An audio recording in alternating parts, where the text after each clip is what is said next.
मानवतेचं समतेचं संदेश देणारे महात्मा गौतम बुद्ध, संत कबीर, शाहू महाराज, शिल्पकार, भारतरत्न डॉक्टर बाबासाहेब आंबेडकर व मानवतेसाठी लढणाऱ्या सर्व महापुरुषांचे मी अभिवादन करते। आज 14 एप्रिल बाबासाहेबांची 135वी जयंती। आज बाबासाहेबांना हार घालताना प्रश्न येतो। बाबासाहेब म्हणाले होते, शिका, संघटित व्हा, संघर्ष करा।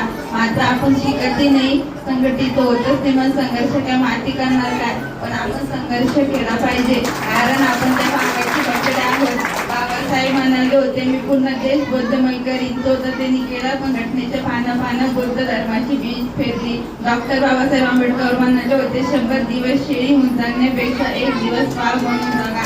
पण आपण तुला दिवसच वाघ होतो, दारू पिऊन जयभीम घालतो। डॉक्टर बाबासाहेब आंबेडकर म्हणाले होते, 10वी नापास झालेला सचिन क्रिकेटचा देव झाला, पेट्रोल पंपावर काम करणारा मुलगा अंबानी झाला, पण लोक हे काय सांगत नाही, वर्गात बसू दिले नव्हते, तो माझा बाप, या देशाचे संविधान घेऊन गेला।